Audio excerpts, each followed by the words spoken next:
Binisita sa unang pagkakataon ni President Lai Ching-te ang marine sa Northern Taiwan, isang araw matapos maglunsad ng military drill ang China sa paligid ng self-ruled island. Isa-isang ipinakita sa bagong presidente ng mga marine official ang mga military equipment gaya ng kanilang mga rocket launcher. Sa kanyang talumpati, tiniyak ni President Lai na ipagtatanggol niya ang demokrasya ng bansa mula sa mga anyay external challenges and threat na kanilang kinakaharap. Malaki rin anya ang kanyang tiwala sa kakayahan ng Taiwan military. Samantala, ipinagpatuloy naman ngayong araw ng Chinese People's Liberation Army ang joint drill sa paligid ng Taiwan.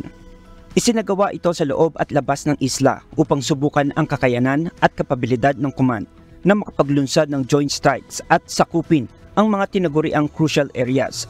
Rajan Bolivar, UNTV News and Rescue. Diyos ang aming sandigan, serbisyo publiko ang aming pinahahalagahan.